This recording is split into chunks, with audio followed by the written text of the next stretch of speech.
জাল ওষুধ চক্রের পর্দাফাশ হয়েছে। পাটনা থেকে জাল ওষুধ এনে রাজ্যে সরবরাহ হতো। নামী সংস্থাগুলোকে একেবারে নিম্নমানের ওষুধ এই মুহূর্তে পুলিশ তার শিকড় সন্ধানে নেমেছে। এটা নতুন কিছু নয়, এর আগেও এক্সপায়ারি ডেটের ওষুধ বিক্রি করার বা সেই ওষুধ বিভিন্ন হসপিটালে সাপ্লাই করার অভিযোগ ছিল, সংবাদ মাধ্যমে বহুল প্রকাশিত। এখন যে রাজ্যে পিএইচডি জাল হচ্ছে, যে রাজ্যের হেলথ ভিসি উপস্থিতিতে একজন ইনভিজিলেটর স্মার্টফোন থেকে পিজি এন্ট্রান্সের পরীক্ষায় ছাত্রদের উত্তর দেখিয়ে দিচ্ছেন, যেখানে চাকরি খোলা বাজারে আলু পটলের মতো বিক্রি হচ্ছে, যেখানে হসপিটালে রহস্যজনকভাবে পরিকল্পিতভাবে ডাক্তারকে প্রাতিষ্ঠানিক খুন করা হচ্ছে, তো সেখানে সবই যখন জাল, আর ওষুধ জাল থাকবে না? এই রাজ্যে স্বাস্থ্য পরিকাঠামো ভেঙে পড়েছে, যেটা আছে সেটা হচ্ছে নীল সাদা রঙের গেট। মহারাষ্ট্র এবং দিল্লিতে ভোটারের সংখ্যা বেড়েছে এই অভিযোগ করেছেন মমতা এবং বিরোধীরা, কিন্তু যেটা দেখা গেল বাংলাতে এবার বারুইপুরে চম্পাটিতে বিপুল ভোটারের হদিশ মিলেছে। 5 বছরে 200 থেকে 500 ভোটার বেড়েছে। তাহলে বাংলার এই বহিরাগত ভোটার কোথা থেকে এলো? মমতা ব্যানার্জি বিরোধিতা করতেন, একটা ইনপুট তাতে এরকমও দেখা যাচ্ছে শিলিগুড়িতে থাকেন তাদেরও ভোটার কার্ড বারুইপুরে। দেখুন, প্রত্যেকটা কনস্টিটিউয়েন্সিতে পরিকল্পিতভাবে তৃণমূল কংগ্রেস ভোটার ঢুকিয়েছে, আর এ রাজ্যে এটা নতুন কিছু নয়। এর আগেও বাম একই কাজ করেছে।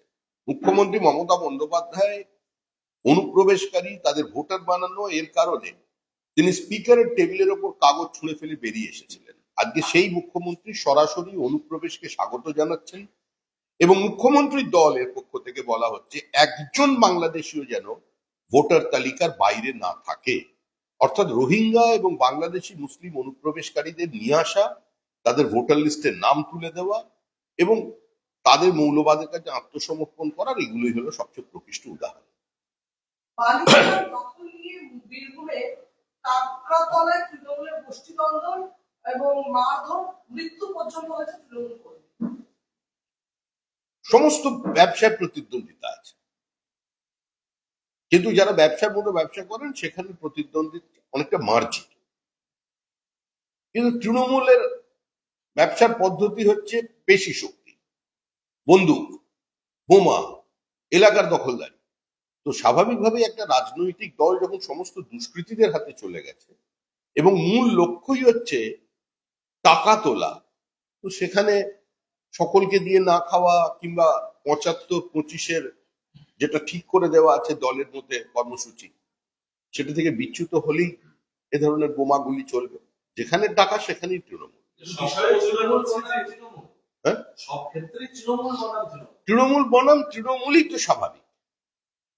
একটা রাজনৈতিক দল যদি সকলকে সদস্য করে নেয়, একটা রাজনৈতিক দলের যদি কোনো ফিল্টার করবার ব্যবস্থা না থাকে, এবং একটা রাজনৈতিক দল যদি প্রকাশ্যে ঘোষণা করে দেওয়া যে তাদের একমাত্র লক্ষ্য হচ্ছে বুথে লিড দেওয়া, জো জিতা ও সিকান্দার, এটা যদি কোনো রাজনৈতিক দলের দর্শন হয় তাহলে এই ঘটনাই ঘটবে।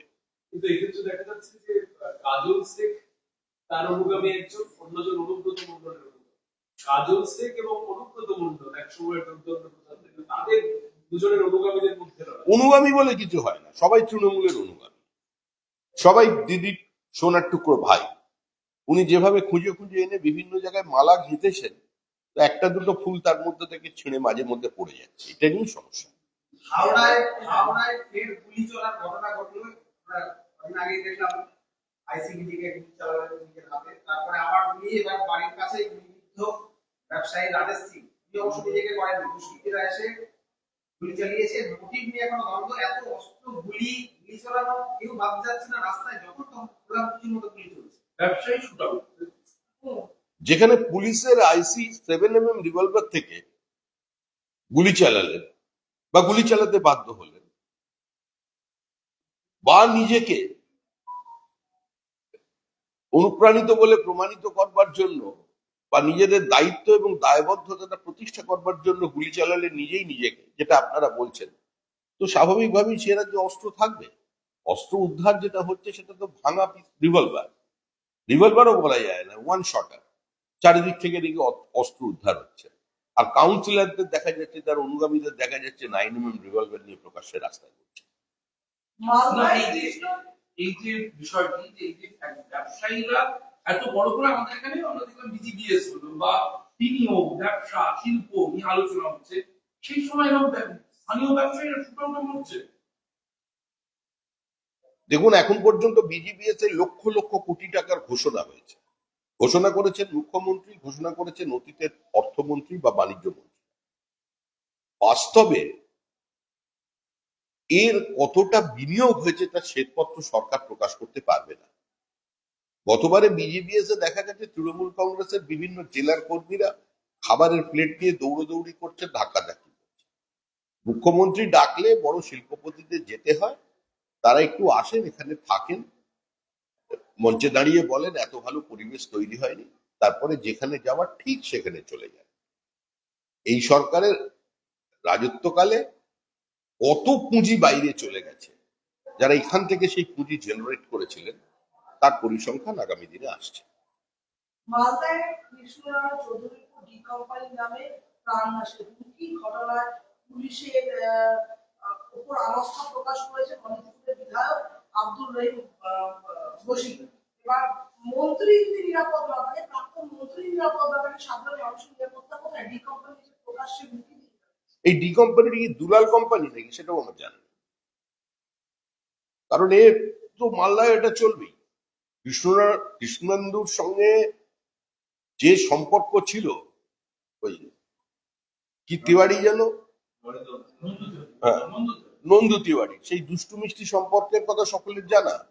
নন্দু তিওয়ারির স্ত্রী বলেই ছিলেন যে বড় মাথার এর সঙ্গে যোগ আছে, এবং মুখ্যমন্ত্রী গিয়ে বলে এসেছিলেন যে এর ওর সঙ্গে যারা জড়িত আছে যত বড়ই হোক কেউ ছাড় পাবে না। অর্থাৎ মুখ্যমন্ত্রী নন্দু তিওয়ারির স্ত্রী যে কথা বলেছিলেন সেটাকেই কার্যত শিলমোহর লাগিয়ে এসেছেন। তো স্বাভাবিকভাবেই একটু তো হুমকি চলবেই। সৎ সঙ্গে সর্ববাস, অসৎ সঙ্গে সর্বনাশ। এই যে একটু আগে আমরা অস্ত্র নিয়ে তো আলোচনা করছিলাম, অস্ত্র কার্তুজ কাণ্ডে ধৃত দুই কর্মীকে নিয়ে বিভাগের অস্ত্রের দোকানে ফের গেল এসটিএফ, সঙ্গে কেন্দ্রীয় অস্ত্রাগারের বিশেষজ্ঞরা। মেলানো হচ্ছে দোকানের অস্ত্র কার্তুজের হিসেব। এই লালবাজারে একদম কাছে অস্ত্রের দোকান, সেখান থেকে অস্ত্র নিয়ে আরে যেখানে মুখ্যমন্ত্রীর নিজের দপ্তরের গ্রুপ ডি স্টাফের তালিকা নিয়ে বিস্ময় প্রকাশ করে সেখানকার সরকারি কর্মীরা ধর্মতলায় ধর্নায় বসে, যেখানে পুলিশ দায়িত্ব নিয়ে তথ্য লোপাটের কাজ করে, তো সে রাজ্যে লালবাজারের পাশের দোকান থেকে যদি এরকম হয়ে থাকে আশ্চর্য হওয়ার কিছু নেই।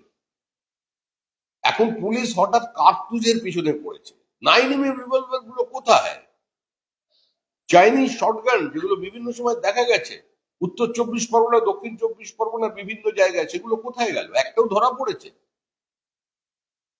ভুয়ো ওষুধের জেরে যখন মৃত্যু হচ্ছে হাজার হাজার মানুষের, তখন এর দায় কেন্দ্রীয় সরকারের বলছেন দুর্গাপুরের কেন্দ্রীয় সরকারকে নিশানা করছেন দুর্গাপুরের সাংসদ কীর্তি আজাদ, এবং তিনি বলছেন যাদেরকে লাইসেন্স দিচ্ছে কেন্দ্রের সরকার তারাই বিভিন্ন রাজ্যে কি ভুয়ো ওষুধের কারবার করে বসছে, সে কারণে মৃত্যু হচ্ছে। ভাবি কেন্দ্রীয় কিছু বলতে হবে সেই জন্য বলে দিয়েছে। মুখ্যমন্ত্রী ওকে ডেকে এনেছেন, এমনি বহিরাগত বলেন, সকলকে খৈনিখোর বলে ওদের দলের লোকেরা, কিন্তু ওনাকে নিয়ে এসেছেন, বিহারি মানুষ, ওনাকে এখানে জিতিয়েছেন, তোকে কিছু তো বলতে হবে, সেই জন্য বলেছেন। এ সমস্ত বক্তব্যের কোনো বাস্তব ভিত্তি আছে? পুরসভার বাজেটে দেখা যাচ্ছে, কলকাতা পুরসভার বাজেটে আলো সংক্রান্ত যে সমস্ত প্রকল্প রয়েছে সেখানে বরাদ্দ অনেকটা কমানো হয়েছে। আলো সংক্রান্ত যে প্রকল্পগুলো রয়েছে সেখানে বরাদ্দ অনেকটা কমানো হয়েছে পুরো বাজেটে। তৃণমূলের আলোয় তো গোটা শহর উদ্ভাসিত হয়ে গেছে। তৃণমূল তো আলো করে রেখেছে পশ্চিমবঙ্গ, যাদের স্টেট জিডিপি ন্যাশনাল জিডিপির থেকে বেশি, যাদের কৃষকের আয় ভারতবর্ষের অন্যান্য কৃষকের থেকে 3 গুণ।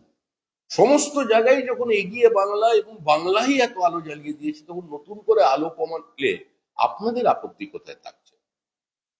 চণ্ডীতলার এই যে ইন্সপেক্টর যাকে নিয়ে বিভিন্ন প্রসঙ্গে উন্নয়ন প্রসঙ্গে আলোচনা হচ্ছিল, জয়ন্ত পাল, দেখা যাচ্ছে যে বেসরকারি পিস্তলের গুলিতে আহত হলেন তা নিয়ে রহস্য আরো ঘনীভূত।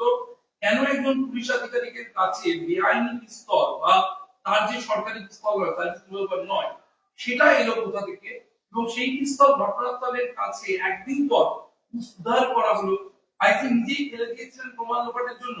পানশালার বান্ধবীর সঙ্গে সম্পর্কে টানাপোড়েনে থানার পুলিশ কর্তা গুলি চালিয়ে ফেলছেন। এটা সার্বিকভাবে আইন শৃঙ্খলার না, না, দেখুন চারিদিকে আইন শৃঙ্খলার যে অবস্থা সেগুলো নিয়ে মানুষ অত্যন্ত চিন্তিত।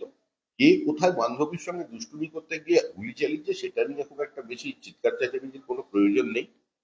আমাদের 455 জন কর্মী খুন হয়েছে 2011 সালে তৃণমূল ক্ষমতায় আসবার পর থেকে।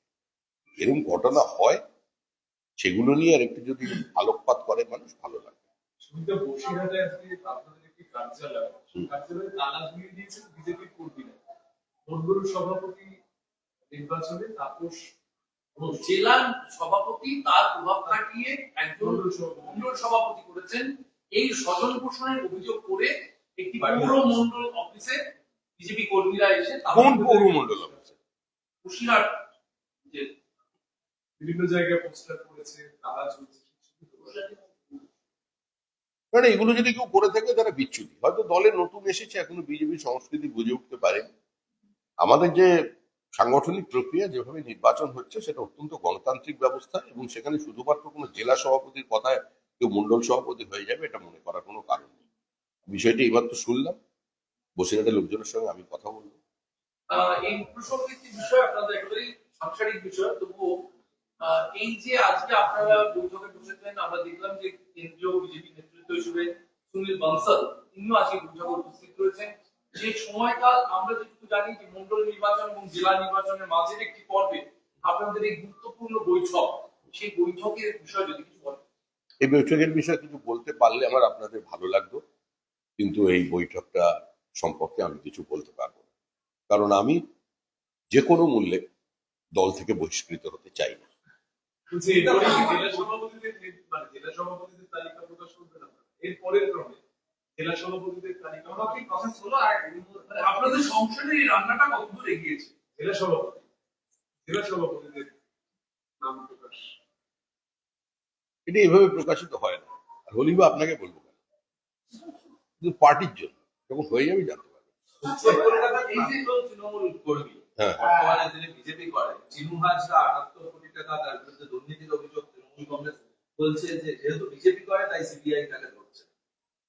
বিজেপি করে চিনু হাজরা এখন, সেই জন্য তারা ধরছে। আরে চিনু হাজরা কলকাতা বিশ্ববিদ্যালয়ের চত্বরে অত্যন্ত পরিচিত নাম। চিনু হাজরা কোন দল করতো, কার সঙ্গে যোগাযোগ, কিভাবে চিনু হাজরার উত্থান, চিনু হাজরা কি করে, এটা প্রত্যেক মানুষের জানা। তাপস রায় যখন আমাদের দলে যোগ দেন এবং তাপস রায় যোগ দেবার পরে চিনু হাজরাও সেই নির্বাচনে তার হয়ে কাজ করেছেন। চিনু হাজরা 78 কোটি বা চিনু হাজরা টাকা তছরূপ করে ফেললেন, লোকের থেকে নিয়ে নিলেন, আর আমাদের এখানে পুলিশ জানতে পারলো না, বিষয়টা কিন্তু শুনে আশ্চর্য লাগছে না? কিন্তু এখন এইসব চিনু মিনু এগুলো খুঁজে তো কোনো লাভ নেই, বড় প্লেয়ার আর কোথায়? কিন্তু চিনু হাজরা 80 কোটি টাকার মধ্যে তুলে নেওয়ার মতো প্লেয়ার নয় বলেই মনে হয়। কিন্তু একজন প্রাজ্ঞ রাজনীতিক হিসেবে আমি প্রাজ্ঞ নই, সেটাও নয়। কি আপনার এরকম মনে হয় না যে আপনারা ওয়াশিং মেশিনের কথা বলতেন, গদ্দার গদাধরের কথা বলতেন, পুলিশ বলতেন, দলে একের পর এক যেভাবে যোগদান দিয়েছেন নির্বাচনের সময়? আমরা তো অস্বীকার করি না, আমরা ওয়াশিং মেশিন নই। আমি কি কোনোদিন বলেছি আমরা ওয়াশিং মেশিন নই? আমরা যাদের নিয়ে আসি, যেরকম আমরা রাজীব ব্যানার্জিকে নিয়ে এসেছিলাম, ওনাকে গদ্দার বলেছিল, ওনার বিরুদ্ধে দুর্নীতির অভিযোগ ছিল, আমরা ধুয়ে পরিষ্কার করে দিয়েছি। যখনই পরিষ্কার হয়ে গেছে তখনই তৃণমূলে পাঠিয়ে দিয়েছি। আমরা মুকুল রায়কে নিয়ে এসেছিলাম, আমরা ধুয়েছি, পরিষ্কার করেছি, জিতিয়েছি, তৃণমূল নিয়ে নিচ্ছে। তার মানে কি আমাদের এখানে যে প্রোডাক্ট আসবে সেই প্রোডাক্টকে আমরা পরিষ্কার করে রাখবো, তৃণমূল নিয়ে। আচ্ছা, বীরভূমে তাহলে এরপরে কে আছে? এরপরে কে আছে? আপনারা খুঁজতে শুরু করুন। সামগ্রিক রাজ্যের একটা প্রশ্ন, বীরভূমে একাধিক মৃতদেহ উদ্ধার হচ্ছে, বলেছে অনুব্রত মণ্ডল, কোথাও কৃষ্ণেন্দু নারায়ণের উপর হামলা চলছে, কোথাও ব্যবসায়ী প্রমোটার উপর গুলি চলছে, কোথাও অবৈধ বস্তু ধরা পড়ছে। রাজ্যের কি দুষ্কৃতি আজ বাড়ছে? পুলিশ কি ঘুমোচ্ছে এবার? পশ্চিমবঙ্গের অবস্থা কি? সামগ্রিক পুলিশ দুষ্কৃতীকে সঙ্গে নিয়ে ঘুমোচ্ছে। পুলিশ শুধু ঘুমোচ্ছে না, দুষ্কৃতীকে সঙ্গে নিয়ে ঘুমোচ্ছে। যে রাজ্যে কোনো আইন শৃঙ্খলা বলে কিছু নেই, যে রাজ্যে গণতান্ত্রিক ব্যবস্থাটা ধ্বংস হয়ে গেছে, যে রাজ্যের বিরোধী দলনেতাকে 4 বার সাসপেন্ড করে দেওয়া হয়, বিরোধী শূন্য করে দেওয়ার যে প্রক্রিয়া যে রাজ্যে চলেছে, তো সে রাজ্যে যেখানেই বিরোধী শূন্য হবে, যেখানেই স্বৈরতন্ত্র জন্ম নেবে, স্বৈরতন্ত্র স্বাভাবিকভাবেই স্বৈরাচারকে ডাকবে, আর তারপরে যেটা হবে সেটা হবে মৃত্যু, এবং কিছু হলে মৃত্যু মিছিল। এটা স্বাভাবিক প্রক্রিয়া। এই যে একটা কোশ্চেন রিপিট করছি, সেটা হচ্ছে আপনার মালদার ইংলিশ বাজারের চেয়ারম্যান কৃষ্ণেন্দু নারায়ণ চৌধুরী, মালদার চেয়ারম্যান প্রাণভয় পালিয়ে এসে রয়েছেন কলকাতায়। তাকে ডি কোম্পানির ফোন এসেছে। সাবিত্রী মিত্র তিনিও বলছেন যে তিনি বেশ খারাপ অবস্থায় রয়েছেন, তাকে খুনের ছক চলছে। মালদার এর মধ্যে একজন কাউন্সিলর খুন হয়ে গিয়েছে। এই যে পরিস্থিতি, সেই সময় দাঁড়িয়ে বিভিন্ন জায়গায় যখন তৃণমূল বনাম তৃণমূল আমরা মালদাতেও দেখেছি, এই দেখুন, মালদায় এর ঘটনা নতুন কিছু নয়। মালদায় বাবলা সরকার, নন্দু তেওয়ারি, কৃষ্ণেন্দু নারায়ণ চৌধুরী, সাবিত্রী মিত্র এদের প্রত্যেককে চেনে। এরাও মালদাটাকে ভালো করে চেনে, এবং এই টানাপোড়েন কংগ্রেস জমানা থেকে আছে, তারপরে তৃণমূল হয়েছে, এরা সকলে তৃণমূল হয়ে গেছে। কার্যত ওখানে যেটা আছে সেটা হচ্ছে ক্ষমতার দখলদারি। রেলইয়ার্ডের ব্যবসা কে নেবে, জমির উপরে কার দখলদারি বাড়বে। এই তো 2016 সাল থেকে এয়ারপোর্ট লিজ নিয়ে রেখেছেন 30 বছরের জন্য, এখনো পর্যন্ত রাজ্য সরকার কিছু করতে পারলেন না। মুখ্যমন্ত্রী যাচ্ছেন, বিবৃতি দিয়ে চলে আসছেন। এরা আমাদের এখানে যেটা এখন চলেছে সেটা হচ্ছে সম্পূর্ণভাবে ধর্মীয় মেরুকরণের রাজনীতি।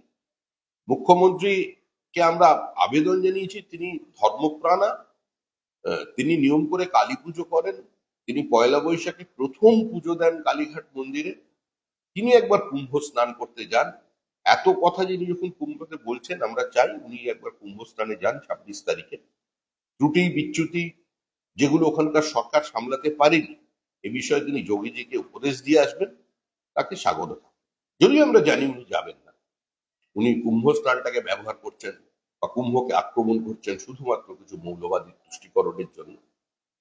আমরা বলেছিলাম গঙ্গাসাগর প্লাস কুম্ভ, গঙ্গাসাগর বনাম কুম্ভ নয়। কুম্ভ স্নান, ওনার প্রতিনিধি গিয়ে তো ভূয়সী প্রশংসা করেছেন, এই একজন সাংসদ, তিনি তো বলেছেন, ভূয়সী প্রশংসা করেছেন। কিন্তু আপনারা তো দেশ জুড়ে আন্দোলন দিয়েছিলেন, আপনারা সোশ্যাল মিডিয়াকে না, দেশ জুড়ে মানুষ পশ্চিমবঙ্গের এই সমস্ত বিষয় নিয়ে এই ধরনের সনাতনী মানুষরা পথে নামুন, সেই আহ্বান ছিল।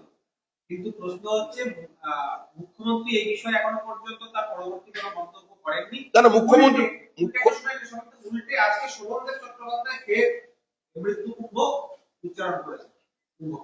শোভনদেব চট্টোপাধ্যায় শোভনদেব চট্টোপাধ্যায় থেকে মানুষ এই শব্দবন্ধ প্রত্যাশা করে।